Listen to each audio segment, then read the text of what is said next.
ქალაქო სასამართლოში წუთი-წუთზე უნდა გაიხსნას ორი სასამართლო პროცესი. ახლა პროცესის მოლოდინშია ქართული ოცნების ყოფილი დეპუტატის და საკრებულოს კანდიდატობის წევრის ოთარ ჩრდილელის შვილი, ანუკი ჩრდილელი და ასევე თბილისის სახელმწიფო უნივერსიტეტის სტუდენტები, მათ შორის არის დავით სეხნიაშვილიც. ორივე მათგანს ხელბორკილები 2 სექტემბერს რუსთაველის გამზირზე დაადეს და წუთი-წუთზე გავიგებთ რა გადაწყვეტილებას მიიღებს სხვადასხვა მოსამართლე მათ საქმეებთან დაკავშირებით. ანუკი ჩრდილელი პირველობთან საუბრისას პირდაპირ ამბობს, რომ მისი დაკავება უკავშირდება მისი ოჯახის წევრის პოლიტიკურ საქმიანობას. მას პირდაპირ აქვს ეჭვი, რომ მისი დაკავება იყო დაკვეთით. ჩრდილელი იხსენებს, როგორ მოხდა მისი დაკავება, ამბობს, რომ რუსთაველის გამზირზე ტროტუარზე იმყოფებოდა, რა დროსაც ერთ-ერთი პოლიციელის მხრიდან გაჟღერდა მითითება, რომ ის უნდა დაეკავებინათ. ეს იყო ნიკოლოზ ჯინჭარაძე, ახალგაზრდა ბიჭი, პოლიციელი, რომელიც ჩვენს მაყურებელს კარგად ახსოვს.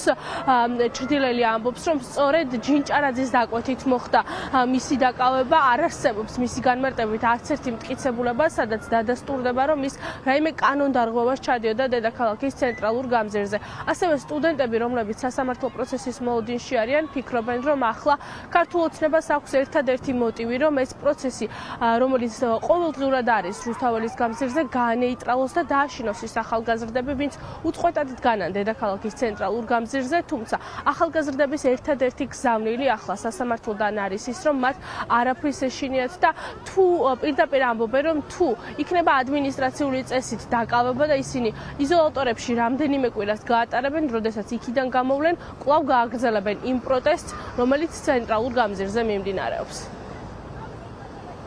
რას გამომიტანს მოსამართლე?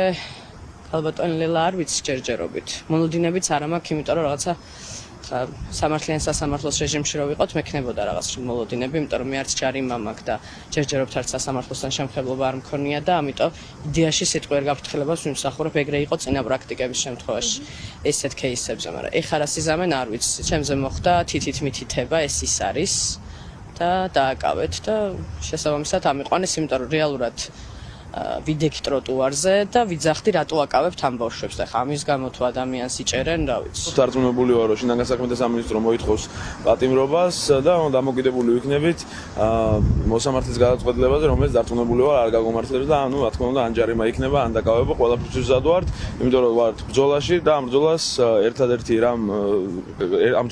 რამ გაგომარჯვებს, ეს არის წინააღმდეგობა და ჩვენი უდრეკობა.